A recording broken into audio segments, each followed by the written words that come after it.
In the last decade, rapid advances in aircraft development have pushed the speeds of airplanes near the supersonic range.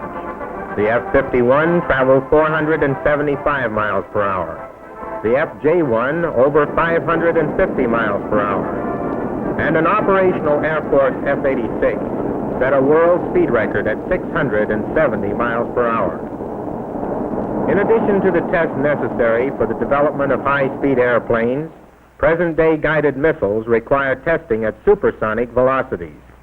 For this reason, North American aviation foresaw the need for a large supersonic wind tunnel to continue development of supersonic airplanes and rockets.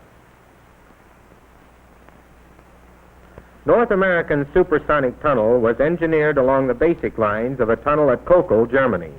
It consists of 4 major buildings: the air storage tank, the test building, the vacuum chamber, and the pump building. The tunnel provides a 16-inch square working section, making it one of the largest tunnels in the country. Hundreds of drawings and blueprints were used in the completed design. The air storage chamber was the first unit to be constructed. This chamber provides 22,500 cubic feet of storage space for dried air at atmospheric pressure. The tank shell is constructed of preformed 1/4-inch steel plates, which were electrically welded to form a structure 34 feet in diameter and 48 feet high. Dry air is stored in the chamber between large nylon membranes, which were fabricated and tested at the Goodyear Rubber Company plant in Akron, Ohio. 2 membrane sections are used, one to form the base of the chamber and the other for the top. The upper membrane rises as the dried air is put in under it and then falls as the air is removed when the tunnel runs. This keeps the air entering the tunnel at atmospheric pressure at all times. The large nylon membrane for the top of the chamber is attached around the interior of the tank at a point 25 feet above the ground. The next phase of construction was the erection of the giant sphere, which provides 36,000 cubic feet of vacuum to draw the dried air through the test section. Construction was handled in a unique and efficient manner. The center ring of the chamber was prefabricated and raised into position with mobile cranes. This ring was placed on large rollers so that the entire chamber could be rotated during the welding operation. The hemispherical ends of the chamber are constructed of preformed 3/4-inch steel plate. No internal bracing is necessary, although the shell must withstand a total external load of 12 million pounds. Workers outside and inside of the chamber completed welding of the seams. To facilitate proper welding, the chamber was rotated at intervals by the rollers. During tunnel operation at high air speeds, this chamber will be pumped down to a 99% vacuum by large rotary vane vacuum pumps. This vacuum is maintained until a run is started and the air from the air storage tank is allowed to rush into the vacuum. Between each run, the chamber is evacuated for the next run. The test building and the pump building are of the Quonset type. 600 kilowatts of power, sufficient to run the vacuum pumps, air dryers, and instrumentation units, had to be provided. In July 1948, the major units of the supersonic tunnel were completed. The heart of the project is in the test building, which houses workshops and offices in addition to the tunnel components. Inside of the test building, one of the units in the tunnel stream is the quick-acting vacuum chamber gate valve, which controls the airflow. The gate moves up and down on roller bearings and is actuated by a pneumatic cylinder. Only 0.8 of a second is required for gate operation. The next unit is the variable diffuser. This section permits a change in the size of the air passage, which provides more efficient pressure recovery and allows longer test runs. The plates of the diffuser can be varied to change the throat size. The first unit near the air storage chamber is the working section, which houses the model during the run. The test model is mounted on a sting or thin support so that there is little interference with the airstream. The test section contains nozzle blocks which serve to accelerate the airflow. The glass ports are 17 1/2 inches in diameter and 1 1/4 inches thick. The working section is composed of a number of steel plates which were carefully welded and accurately machined to close tolerances.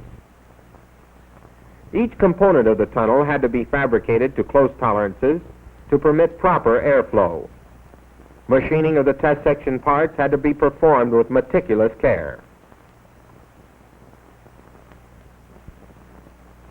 After machining, the parts were closely inspected.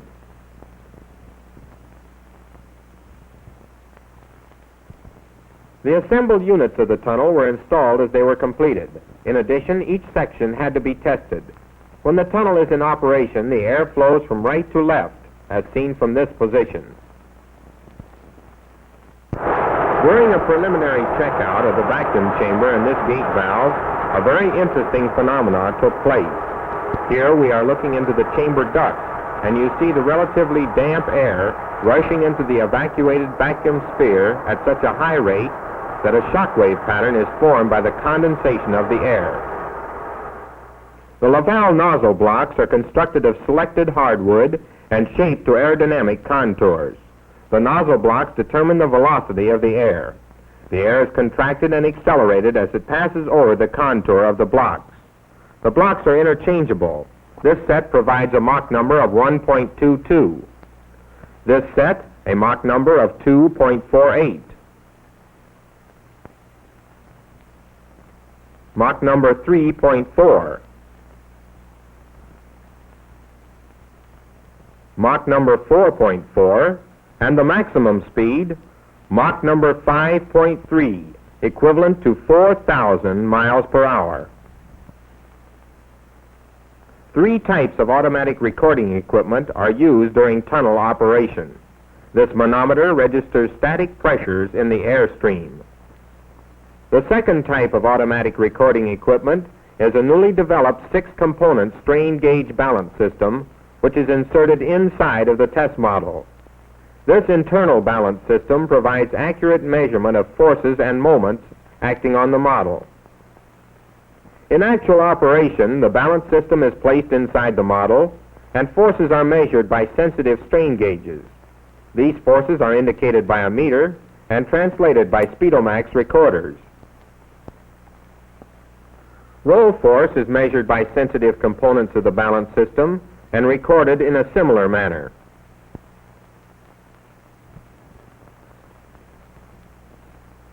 The third type of instrumentation used during tunnel operation is the Schlieren optical system. This system permits visual and photographic observation of shockwave patterns during the run. Before the start of an actual tunnel run, the Schlieren optical system is moved into position.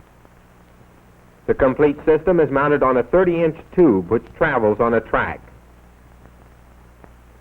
The Schlieren system permits a qualitative analysis of the changes in density of the airflow caused by pressure and temperature gradients in the shock waves.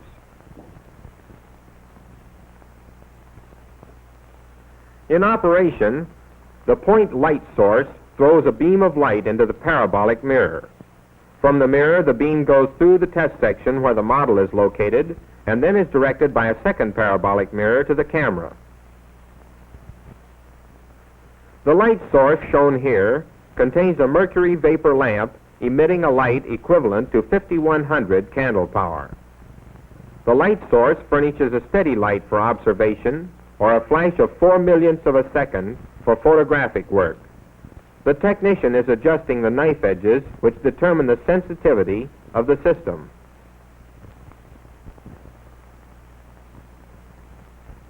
After the knife edges are adjusted, the light beam is focused in this 20-inch parabolic mirror which throws a parallel light beam through the test section. The parallel light rays are refracted proportionately to the stream density, and this refracted light is then focused by a second parabolic mirror through another set of knife edges into the camera or to a screen for visual or photographic observation.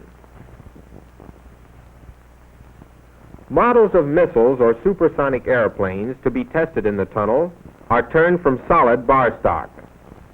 These models are extremely accurate facsimiles of the contemplated designs and are sometimes equipped with movable control surfaces if the tests require them.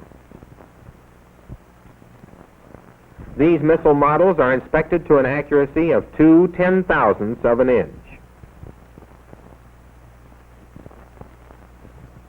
The model, complete with internal balance system, is placed in the model support.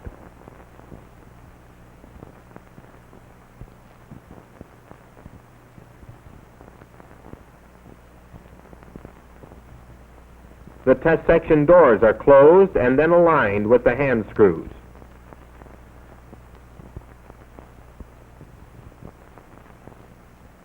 The glass ports will permit visual and Schlieren observation of the model.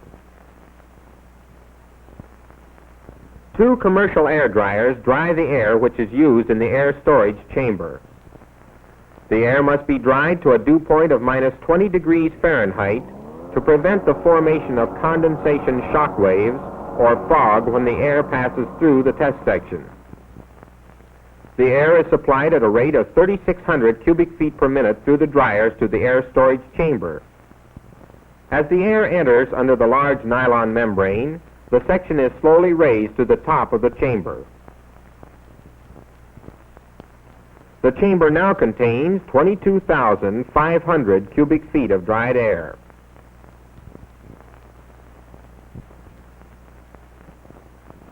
The large vacuum pumps are driven by 2 200 horsepower synchronous motors. It takes 37½ minutes to completely evacuate the chamber, but the average evacuation time between runs is only 8 minutes.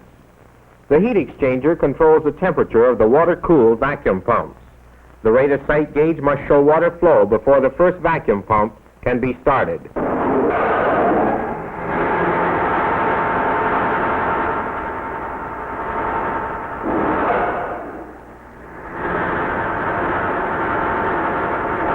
As the big pumps start pulling a vacuum, the air is removed from the vacuum chamber until there is a 99% vacuum and a force of 12 million pounds is acting on the outside of the chamber. After the dry air storage chamber is filled and the vacuum chamber is evacuated, final preparations are made for a run. Here, the engineer is loading the Speedomax recorders.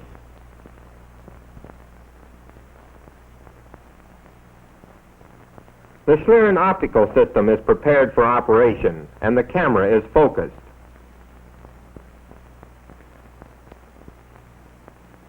The plates of the variable diffuser are set to the calculated level. The vacuum chamber gate valve, which starts and stops the airstream, is ready for action. Just before starting, the engineer checks all components of the tunnel and then presses the button which opens the gate valve.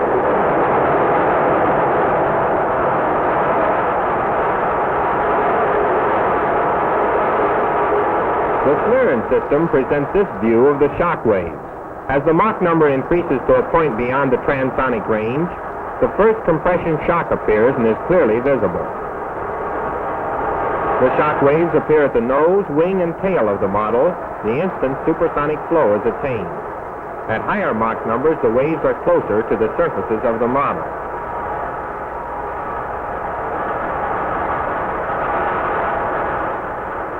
The technician now presses the button to take the Schlieren picture.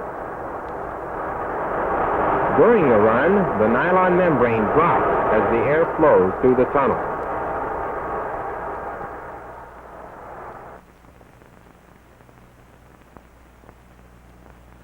The completed Schlieren photograph of the model is analyzed in detail to check airflow. This picture shows the shock wave pattern on a conical body at a speed equivalent to 1,500 miles per hour. The shock waves are going off the point of the body, and the curved lines show the conical shock waves originating at the point of the body as they intersect the window on the side wall of the tunnel. Shock waves are also going off the base of the body.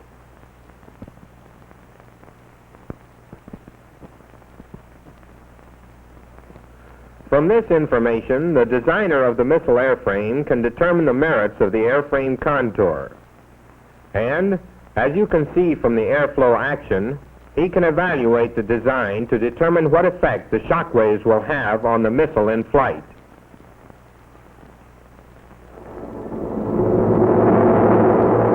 With aerodynamic information readily available through the use of the supersonic wind tunnel, the job of designing and fabricating large rockets or missiles assumes a parallel position to the design of long-range airplanes.